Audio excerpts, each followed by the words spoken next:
y'all, we are back again. It's my mom, Camille, and me, Keeks, coming here. Coming here to discuss episode 4. We are on episode 4. That went by so fast. This episode will be discussing the biopsies and making a decision.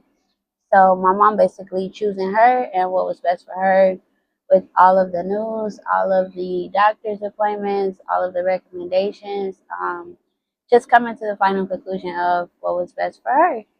I didn't ask you last episode, but how are you feeling? Are you okay? It's that's my motto now. It's like one day at a time. I'm really taking it one day at a time because my body is going through just a lot of changes. Um, Treatments, trying to adjust the treatments and just the change in my body and the process of healing from reconstruction surgery.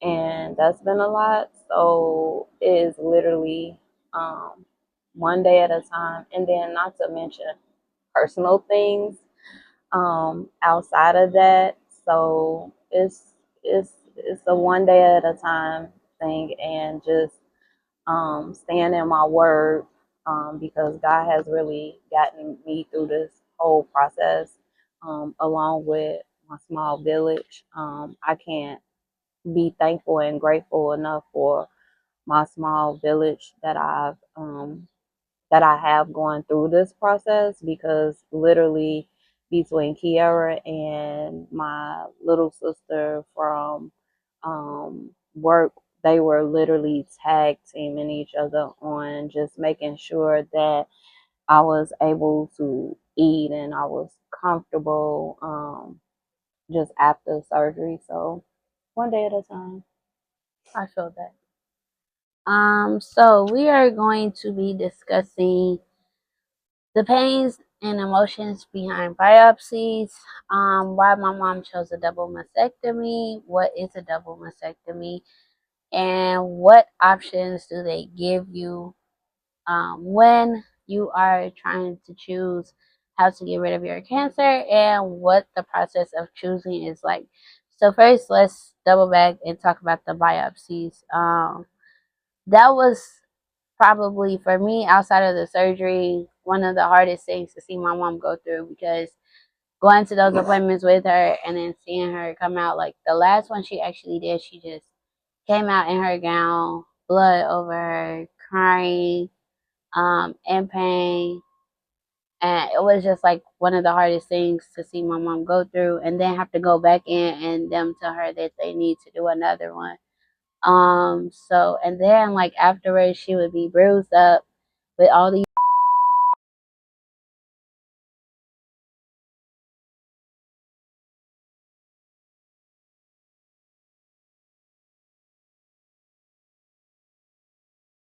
bandages over her boob. It just was a lot. So you want to talk about the pains of biopsies, how they feel, and what emotions were behind that. So they want to do the biopsies to take tissue out to see, basically diagnose you with, cancer. So um, I never forget my first biopsy, was um, it was painful, to say the least, because you go in there and it's like this gun, and if they have like new machines or old machines, and it's like a vacuum, and they go in with a little needle, and it's like they're just taking the tissue out of the place where they say your mass is. So do they cut into it first? No. So what they do is you can do it by ultrasound, or they'll do it by mammogram. So mine was ultrasound, and they go in, and attached to the gun is a small needle. So it's like a small hole that goes through your breast, and it pulls the tissue out. And so around the places, they'll take out as many pieces of tissue that the doctor sees fit to extract and take out. So my first biopsy, they went in um, two places. And so I ended up bleeding out a little bit, so it hemorrhaged. And so it bruised me. And for 24 I believe it's 24 to 48 hours. You can't do any heavy lifting, nothing strenuous, nothing like that. You have to, you can put an ice pack on it, and just sitting there having them to do this, your mind is just like, again, why? Like, why? Like, why? Why am I going through this? So that was that. And like Kiara said, my second biopsy was the worst one ever, because they had to go in again in three different places. And I just remember the nurse being on my chest because I couldn't stop bleeding. And I just felt so defeated. I felt so lost. I felt um as if my body wasn't my body anymore. Um, and I remember just coming out to the waiting room, and I couldn't do anything but cry. You always want to hold things together as a mother. Of course, you want to like be strong for your kids and let your kids see like how strong you are. But in that moment, I could not be strong. I didn't have control over anything. And, the nurses, they came out and they like apologized and, just wanted to comfort me because, they saw like this is brutal. And I remember just saying like, this is brutal. Like, this is the worst. And then to get called back in to say we have to do one more.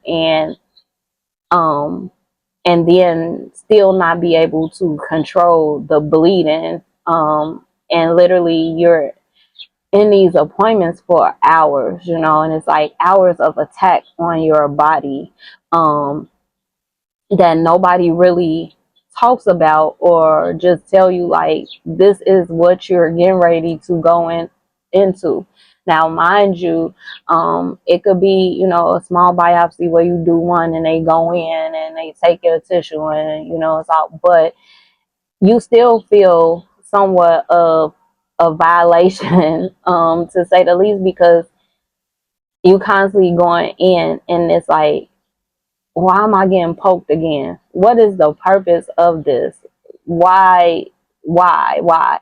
And it's like, if your mass is growing or you have three different ones, like they want to take tissue from those to see if those have, cancer in them as well. So, that was like, yeah, that was the worst, And definitely. then I think too, like, I didn't really know what to expect when we were going in for the biopsy, but literally it's like they're through Christ, right? Yeah. It's like this office where they're just literally calling women one by one. Like, you have this space where you go, you put your things in a locker. I held my mom's things, but you put your things in, you check in, you put your things in this locker. They have gowns already set up. You just pull one out, and then you wait in this waiting room, and then they're just like calling women back and forth, back and forth, back and forth for ultrasounds and biopsies and everything. And that's where I was talking to a couple of women who already had breast cancer, but were back for a second time because they did not have their breast removed. They just did the lumpectomy. But just seeing that was just like, dang, like, it's so many women in here, and they're just calling them back and forth.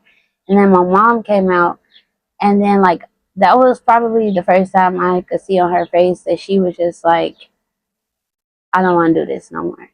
Like, I don't want to do this no more. I don't want to go through this. Even the nurses were coming out telling her like, we need you to be strong. You can do this. You can fight this. But like at that moment, I could just see it on her face. She was just crying, and she just looked like she was just like, yeah, like she just wanted to throw in the towel. And it was like nothing, like other than hug her and rub her and comfort her, I felt like it was really nothing I could do because I wasn't in her predicament. And then like I didn't know exactly what it felt like, but it looked painful. And then even like it left a sore after, right? Yeah. So that was just like a lot. Um, Not to scare anybody about a biopsy, but it's just the real because like she said, nobody really tells you um what you are going into when you do have to have those biopsies, and then just the struggle of like going back and forth because you have one and then it's like, okay, you never want to do that again, but then they might call you back to do a couple more because they need those tissues to figure out what is going on. And backtrack, a biopsy is a medical procedure where a tissue sample is taken from the body for examination under a microscope. So this is what helps doctors diagnose and assess various conditions like cancer.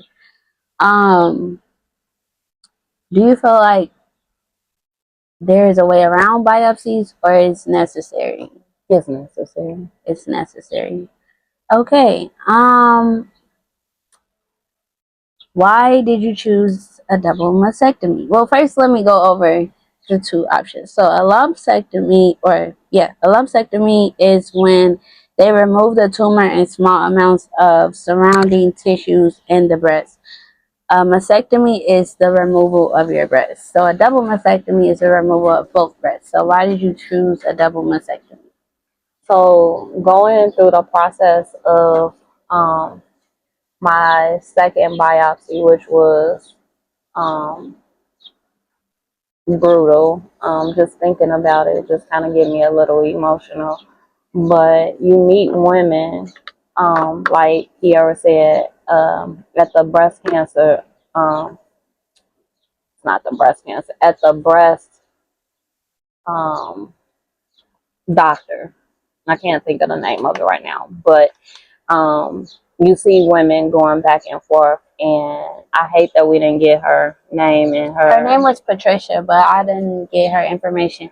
When you meet women, don't be like my mom and I. We should have gotten this kind lady's name because she was so helpful and she had a lot of valuable information and she was so sweet. She was so kind. She had my mom just the most beautiful message ever.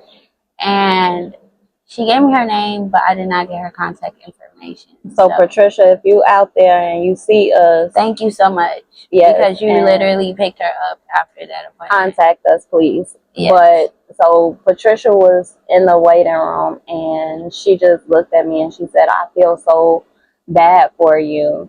And she was just like, I wish I can give you a hug. And she was an older lady. She looked at my mom and was like, oh my God, you are so young. Like, and because of everything, like my face, and I was just crying and just, you know, emotions was all over and it was just a lot. But she was telling us her story about how she just got a mastectomy and she was actually back to get a mammogram, and she was coming back for they called her back for an ultrasound. Well, but she had her mammogram first. Oh yeah. So she had her mammogram and she was just like, you know, saying like she wish she would have had both done because then she wouldn't have to come back. And she was just saying how back then she wished she would have known what she know now because, you know, she would have got her breast a little more perkier. And she was telling us about like if they can't save your nipple, then she was like, honey, you could get it tattooed and things like that. And so once I left from going through all of that, I just remember her words because she's like, I'm 20 years. Yeah, that's what it was. She was saying that, well, she was going for her mammogram, but then they seen something after her mammogram, and then they told her to wait and that they needed to do an ultrasound. And she was saying it had been her 20 years. So she was saying, oh Lord, she was hoping that she wouldn't have to go through this again with her left breast because she had gotten her right breast removed. And then she was telling my mom, like, over time, the boob that she got reconstructed was up here, and then her other boob was like down here. And she was saying that they like they lifted. I think she said they lifted both, but they just weren't equal because over time, like they change. And she was saying that they tell you in 20 more years the cancer might come back somewhere else, and this was her 20th year. And she was just telling my mom, just get rid of both, get both of them done how you want to, get the size you want, get the lift you want, just so that way you don't have to worry and you won't have to be done. Because who wants to go through recovery and that whole process only to be back 20 more years and go through that again?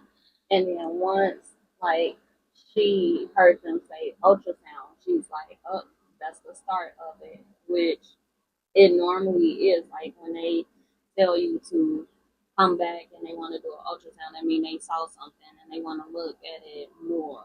And she was just like, and I felt for her because I'm just like, again, like, who wants to keep going through this? Like, you're 20 years cancer free, but now you back to kind of reliving it. It's like, when you have in my mind, it's just like, man, do I want to go back and have a mammogram and have to relive like all of this all over again? So once I left and I saw the brutalness of my breast, that helped me to make the decision of, no, I'm gonna have a double mastectomy. Because again, it's like you run into the risk of not knowing if your other breast is gonna um, get cancer.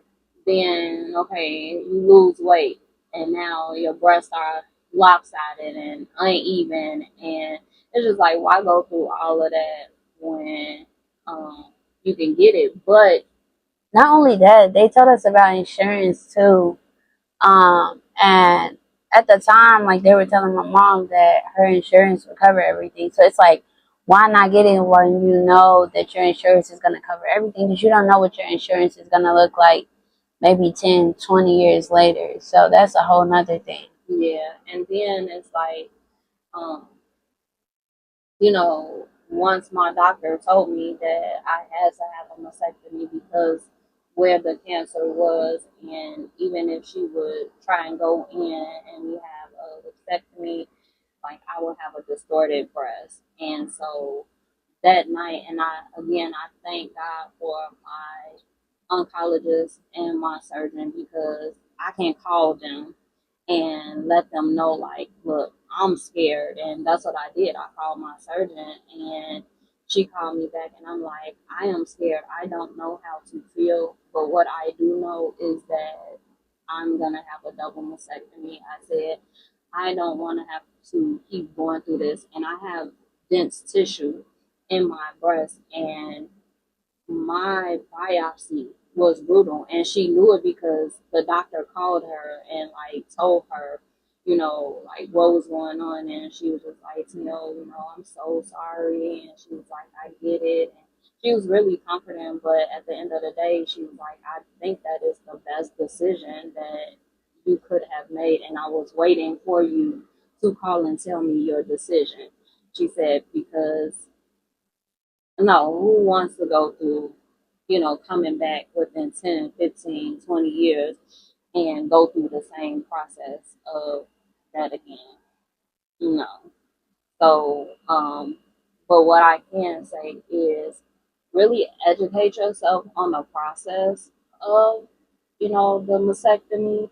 Um, because for me, because everything that was going on, and it was like doctor's appointments left and right, and the unknown that was kind of lingering out there to, for my doctors to see, like, okay, this not right, like what we seeing and what we look at, like, is not adding up.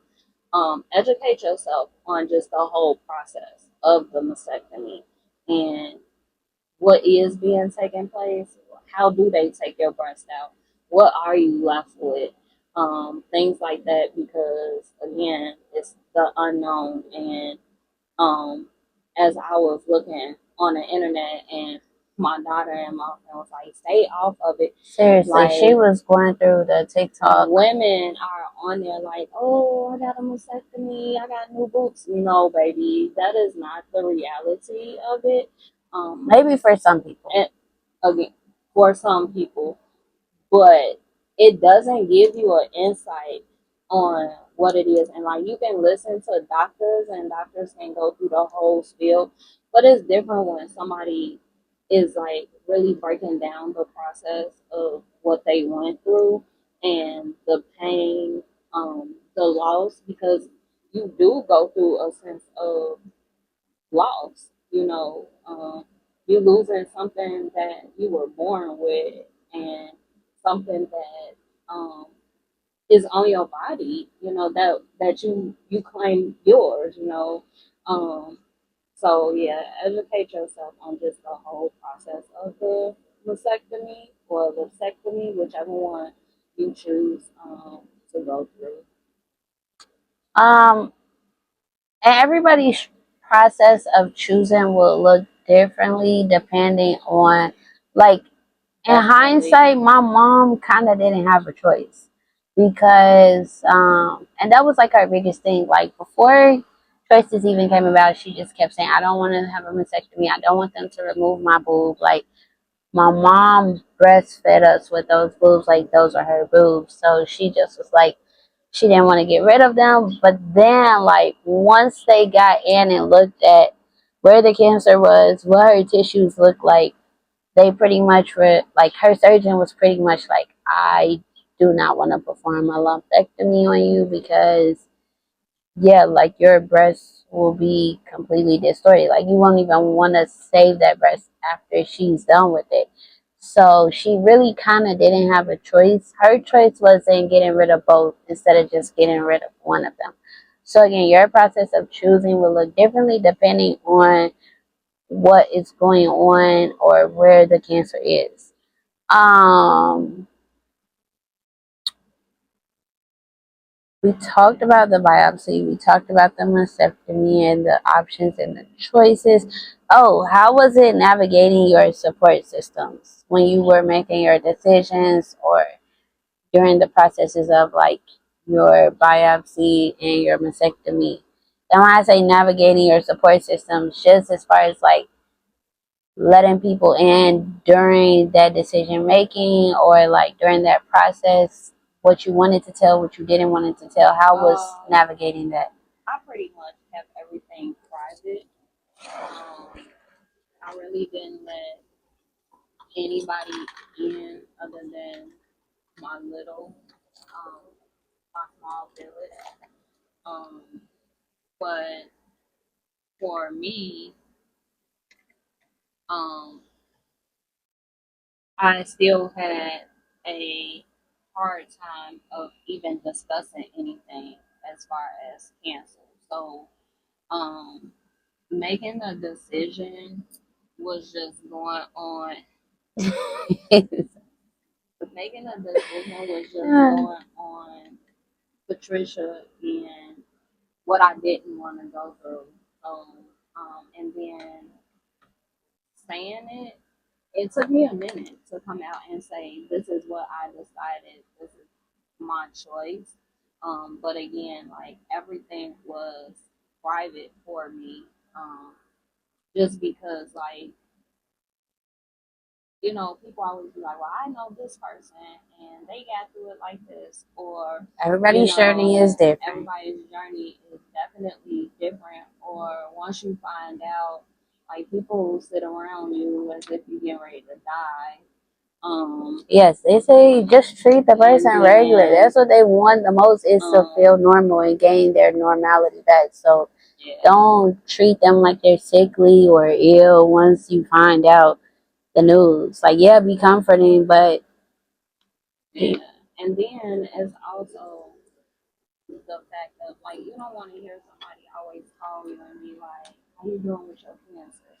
Or just like, just that feeling. So I really kept everything personal and private, because of those very reasons. And also, I'm trying to deal with it myself. And, I had to tell my village, like, just treat me as just the norm.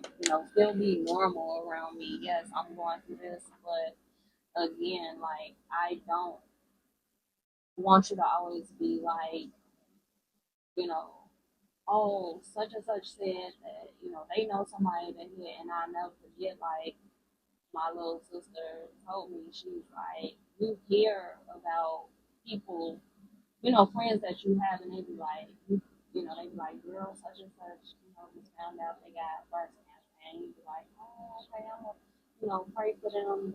That really sucks, but when it's so close to you, like, you don't know how to feel because that person is so close to you that it's like you want to feel how they feel. And I remember going through that process with my mom, finding out she had MS. It was just like everything that she was feeling, I wanted to feel, but then it wasn't my burden to carry.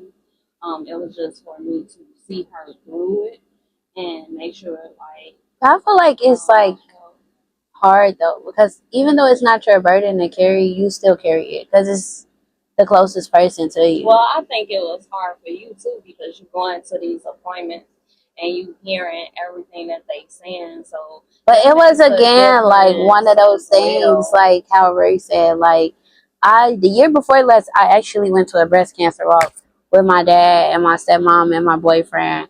And I was just there supporting because my dad invited us to go on a Saturday morning, not knowing anything about breast cancer, just supporting the women and having a great time. And I didn't even, like, I got some education while I was there, but then that was it. Like, it wasn't really any need for me to, like, dive deeper into it other than, like, talking with my primary doctor about checking myself. But then when my mom got it, it was just, like, eye opening because it's like, I'm your lineage. So now it's like, it just automatically makes me super aware and conscious of you, but also super aware and conscious of me too.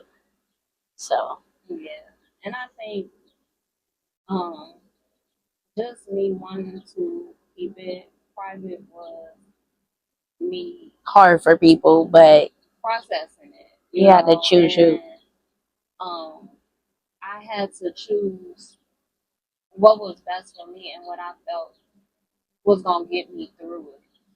Because again, it's hard, getting through it and finding out is hard. And then, like Kiara said, like, you go to the doctor and it's like you see oncologists, or you go on the floor and it's like breast cancer center, And everything is pink. Everything is pink, and I got so tired of like seeing pink, and I'm just like, oh, my life, this is my life. Then you filling out forms or you making appointments and they're asking you like, have you had cancer? And now you have to say yes, like, I have breast cancer.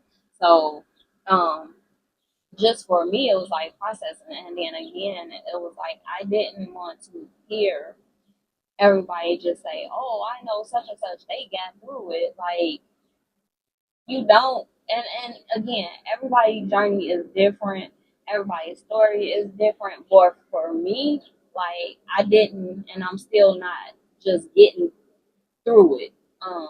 It's a process. I think that should be a disclaimer. That's like number one, what not to do when you find out that somebody has been diagnosed with something. Like, in your mind you might think that that's helpful, but it's just not, because at that time the person who is facing it already feels like nobody is in their shoes. Like, this is their journey.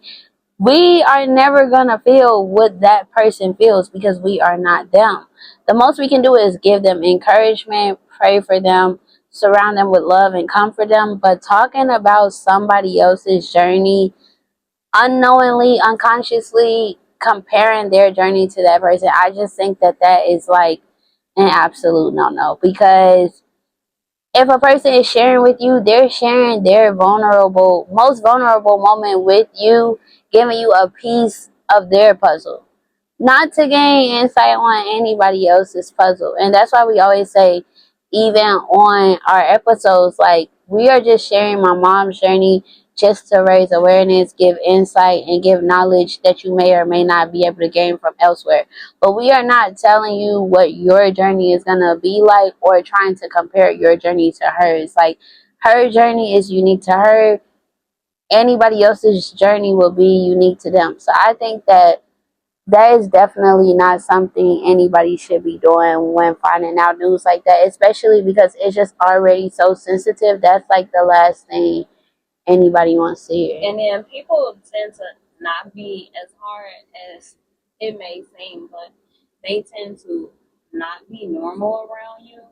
And for me, when that sets in, then my mind is just racing because it's like I'm going through this. Now you acting on it, and now nothing is normal about anything. And again, it's like I'm not dying.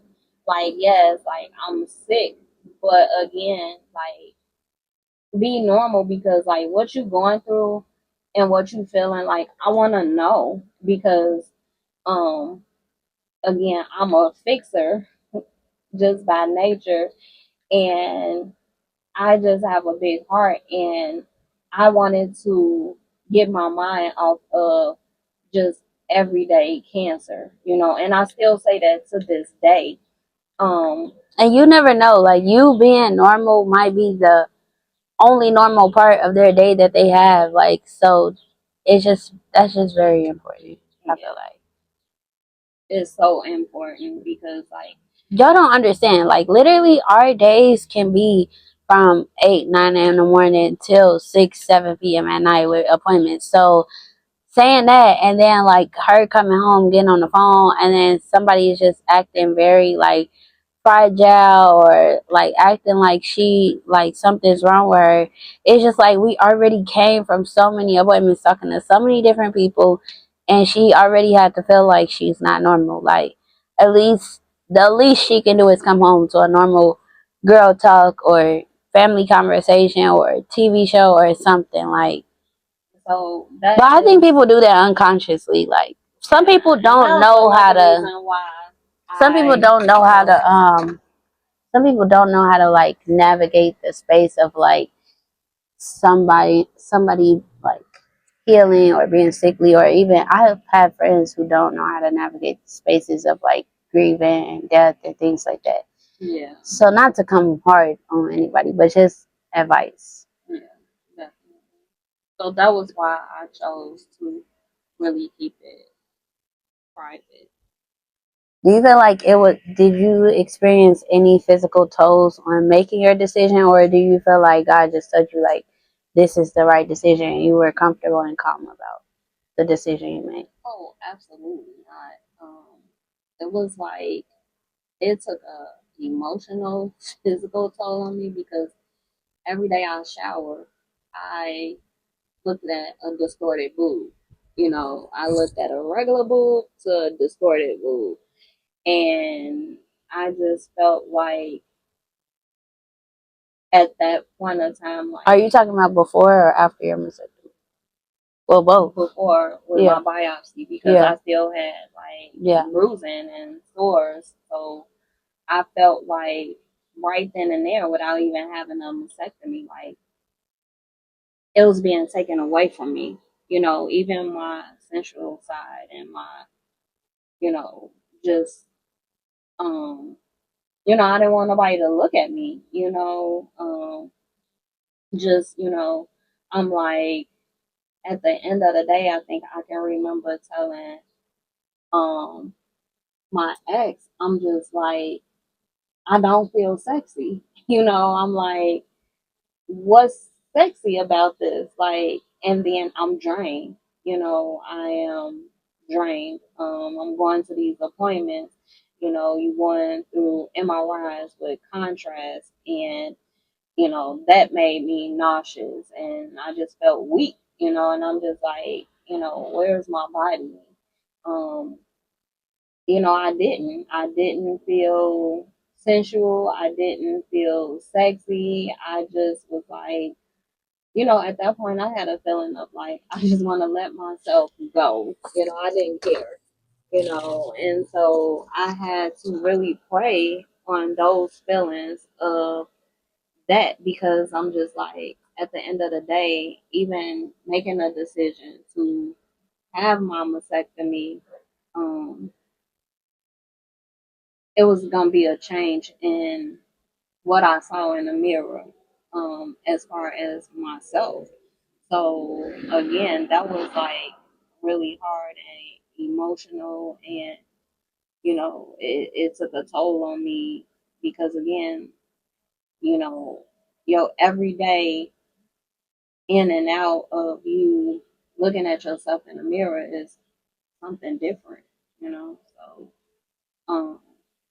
yeah, and then just opening up, like it took me a long time to even open up, but I made the decision because again, um, you try to find so many resources and things that's out there to help you, and it's like at that point it's like I don't want to do yoga, and I know like everybody has their way of coping, but it was just for me, it was just like I didn't want to do yoga to get through, or I didn't want to do a cooking class, or um just like sit around. I just wanted my normal back. I just wanted to feel normal again, and everything just felt new. It just felt brand new. So um what I would do was just dive into my word, and just vent, um and just process, just process it out because you grow tired, you grow weary, you trying to figure out the unknown, you thinking about your loved ones that's going through it with you, and how they feeling, and just seeing Kiara go through every doctor's appointment with me was hard for me as well because it's just like you know um it was crazy because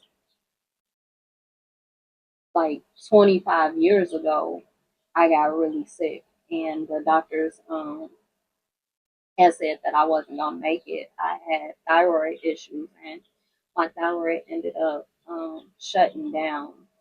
And the doctors called my mom and was like, you just have to pray because there's nothing else that we can do for her.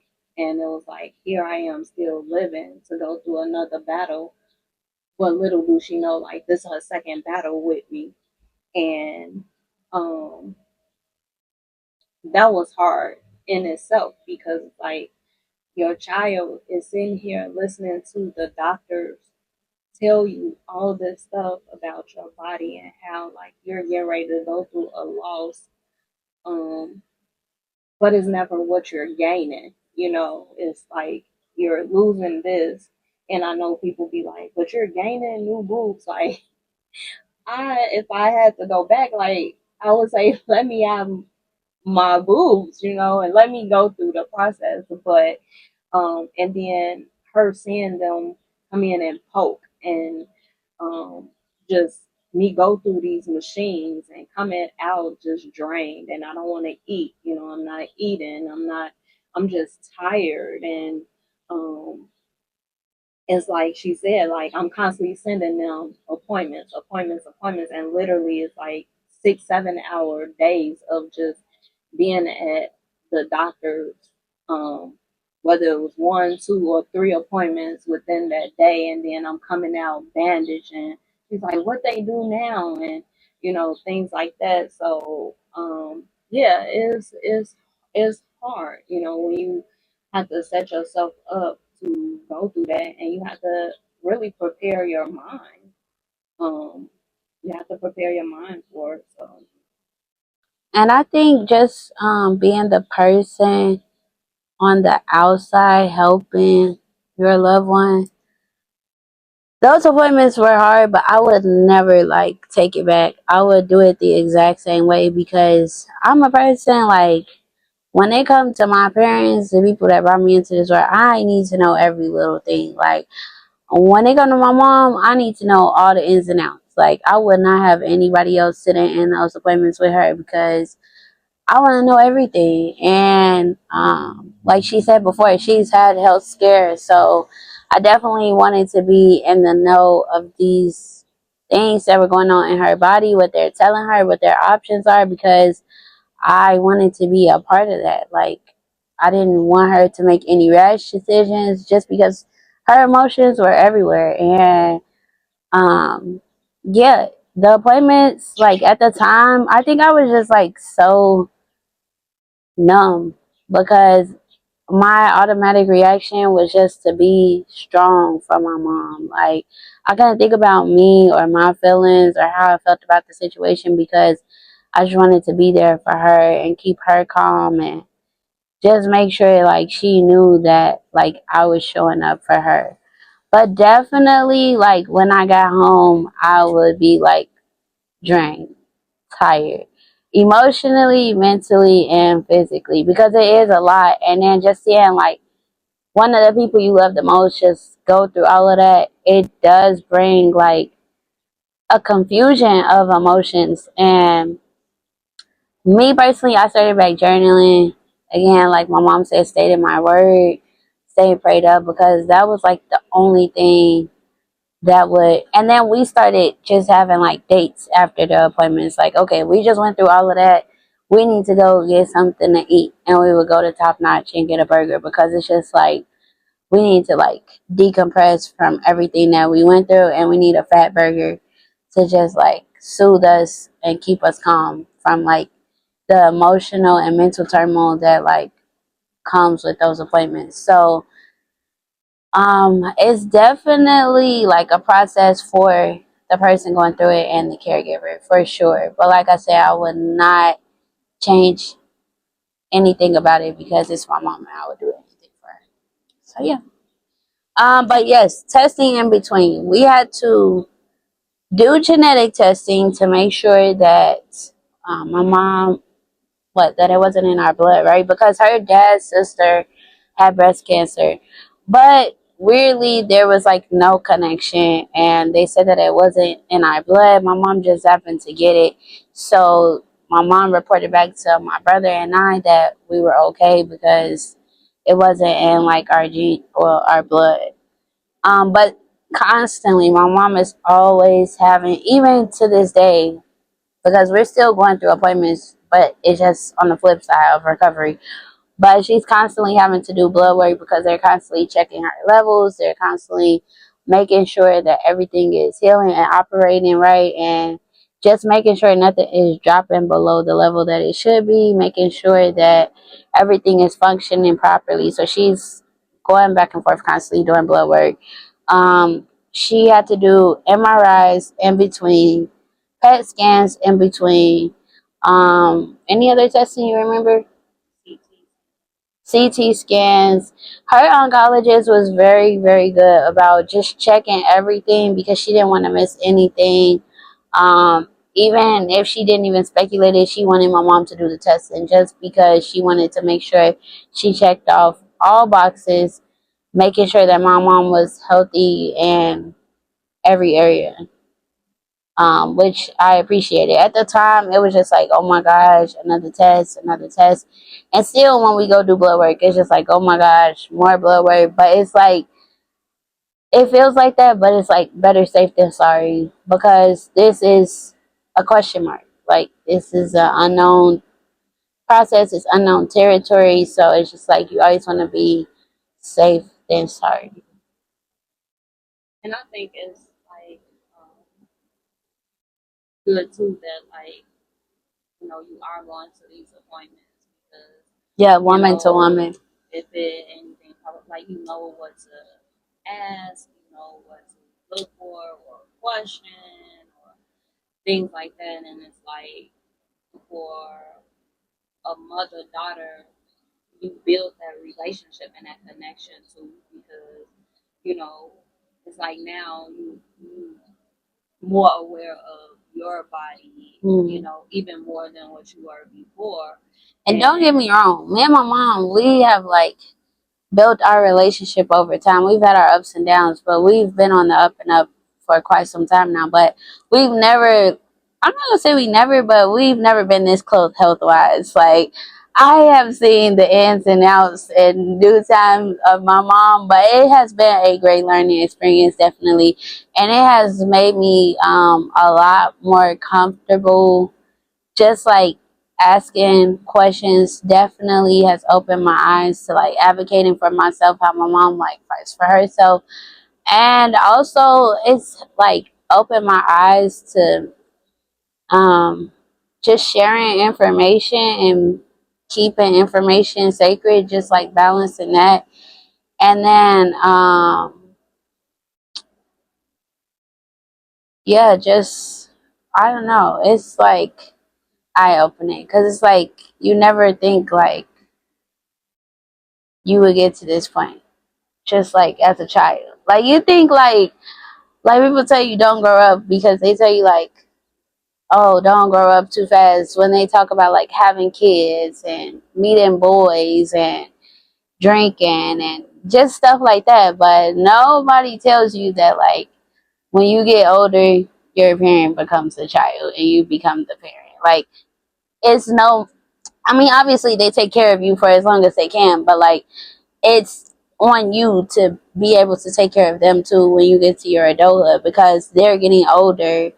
And yeah, like now it's like prepping for them. Not saying my mom is old, but I'm just saying like you just never know what to expect, especially because when they tell my mom it wasn't in our genes, they told her it was like environmental. That was the word that they used. I will never forget that because that threw me off. I was like, what do you mean environmental? But just how much she's changed her diet and her lifestyle and the products she uses and the things she puts on her body. I feel like young people, we just don't think about stuff like that. Like, we just think like, oh, not saying like we think we're going to be here forever, but we just don't pay attention to detail. We just think like YOLO, like we just having fun, doing what we want, using what we want. And it's like, no, we're only getting older. So we should be paying attention and a little bit more conscious of what we're putting in our bodies, what we're eating, what we're using, and just using like safer products and like being away from technology as much because it's just so many different things and aspects of today's world that like I feel like y'all didn't have to go through or And I'm more so like because I worked out and which was crazy because you don't even eat that much. so I worked out and my regimen and my diet had already pretty much changed. And I don't eat that much. Like, you know, my ex would always tell me like, you should just order from the kids menu because you don't eat shit. You know, he'll say stuff like that, and I'd be like, whatever, I do eat. She's a snacker. But again, it's just that you don't know because like you and then you sit there and you think like, oh, is it because of that body spray I sprayed on me? No, for Or real. like, you know, you just be thinking about stuff like that, like, or is it the soap? Like, okay, what is in this lotion? Like, did this lotion like you start like your mind started going through it all because it's like And then how especially when they like told you like a lot of it is like they told my mom like the cancer was feeding off the estrogen in her body and a lot of it was like hormones, which is really big for women in general. Like we don't know how many things are just like adding on to our hormones, taking off our hormones. I hear and see so many women on TikTok and just social media in general talking about how their hormones are off or they have an imbalance in their hormones. So it's like those are things like especially now that I'm 30, I just like pay more attention to because like and it's also the feeling of like, okay, you know, I'm 48 and I'm, you know, premenopausal and, you know, I've had the hot flashes and some might say mood swings, whatever. But like I'm not really like a big eater. Um But again, you just start sitting there and you start thinking like, okay, what am I actually like putting in my body to? If it's not genetic, like where is it coming from? You know, and you will never know though. but as like now going through like my cancer treatments and just like going through all this and well, I feel like now you pay more attention to your body and your diet, like skin. I can see like the difference in my skin. You know, like my skin will just touch something and like I'm irritated, or like I'll eat something and never paid attention to why my skin just feel the way I feel, or like my stomach, you know, feel a certain way, or why I'm nauseous, or just even with your bowels, like you know your bowels are on a schedule, but then it's like now that they off and then you just like, what did I eat? So yeah, now I am more cautious and conscious of um like what I eat, just because of like, just the protein that I need for recovery as well. And then just going through my treatments now, I really don't have much of um an appetite. Like I really gotta push myself to eat. And like Kiara said, like I'm more so of a snacker now than to sit down and like really eat like a whole big meal. So no, but yeah, you have to be, you know, uh conscious and cautious of what you put in your body. I never forget reading when I first got my started my cancer treatment, and they was talking about spiciness, and I'm like, spiciness got to do with anything, but that's a trigger, that can set off something um within like my treatment, so they like stay away from it. Well, for me, when I'm like going through some stuff, like I know this bad, y'all, but just the hot corn puffs is my go-to, because like I'm stressed out. I just need that calm. So it's just like in moderation, too, because some stuff like you want to eat, but you can't eat because it just don't have a good effect on your body either. Like I can want something, and then when I get it, I'm feeling nauseous, or I got a headache or something. But I think that's important for people to know because, like, we know when something is not right, like, or something's off, like your stomach will start hurting, or you'll feel heartburn, or like, and then you just keep doing it. It's like, no, pay attention to those signs because obviously what you are eating or putting in your body or on your body is telling you that your body does not agree with it. And it's so crazy because right before I got diagnosed, I was feeling fine. Like even like um that week prior, like I was feeling fine. And I'll never forget, we were like having a family day or whatever. And I think I might have called Kiera or my ex, and I'm like, I'm going home. I'm tired. I just started feeling tired, and I'm just like, I just, and I walked You into had the the house and I chills. had got the chills right then. Like they just came out of nowhere. Like I had the chills, and I'm like, I do not know what's going on. But after that, like my body literally shut down for like 4 days. My body had shut down, and I'm like, I cannot shake this. Like I don't know what's going on. Like I don't want to eat. Like I'm hot and I'm cold, and like I don't know. And so that Thursday, I literally was feeling better, and I'm like, let me take my shower, and that's when I found the mask, and it was just like, okay, did my body have to break down for me to even know that I had this mass in my breast? You start thinking about that, like, what did I do? Or, it was a nice day outside, and it's like, I really didn't change, my clothing, because Chicago weather is so up and down. But, things like that start running through your head, like, dang, I caught a cold, and a cold led to this. Like, you think about all that. So, yes, pay attention to your body and what you put in your body, because it does, like, it makes a difference. And I never forget when I went and saw my plastic surgeon, the first thing he was like, you smoke? And I was like, no. I was like, no, I saw my surgeon first. And she was like, you smoke? And I was like, no, I have a cigar every now and then. And she was like, no, you don't. you stop like right now. And I was like, oh, I haven't had one in a while. You know, it's occasionally. She was like, well, not anymore. And then when I went to go see my plastic surgeon, he was like, you smoke? And I was like, no. He's like, marijuana? And I'm like, no. I'm like, I used to smoke a cigar every now and again, but of course, my breast cancer surgeon told me not to. He's like, yeah, he's like, you can't do that anymore. And so it was like, okay, you sit there and you're like, did that have an effect or what?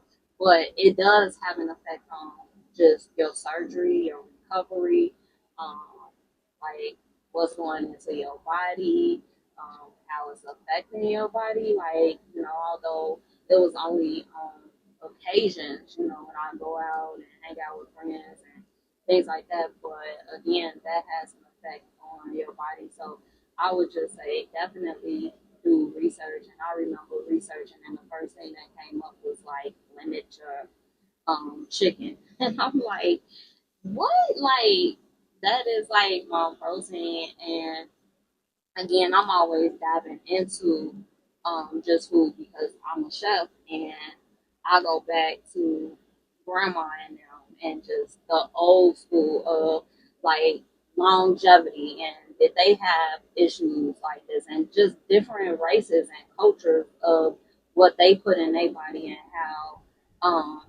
they don't get sick, or longevity, or just going through this whole process. They was like, you've been struggling with blood pressure? And I'm like, no.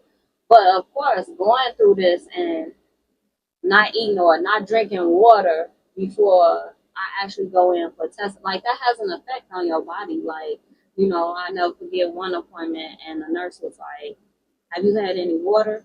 And I remember, I think I had coffee or something. And she was like, okay, you need to drink some water, and then we'll do it again. Because it's like, soon as they like realize, like, or think you even having issues with like blood pressure or something, they're like, okay, we're gonna put you on this medicine. I'm not a medicine person. And so that's another thing. Like, no, ask them before they even remotely, and to each his own as well. Let me say that, to each his own. But it's just a good thing to ask, like, what can I do before you put me on this medication? Like, even going through this, I tried to go through everything so that I wouldn't be on medication. But of course, going through this, I didn't have a choice. Everything just happened so fast, like, too. Like, that was one of the things I was trying to do with my mom, was like research and figure out natural remedies. But it was just like, once they found out, the pace of everything was just moving so fast. It was like, we got to do this, we got to do this, we got to do that. So yeah, it just kind of was like, yeah. But I definitely would say do your research and try to limit as much medication as possible. I'm not a medication person either. I love trying to do things the natural way, but like I said, her process just went so fast. It was like she didn't really have many options for things, in my opinion. So yeah. You have anything else to say?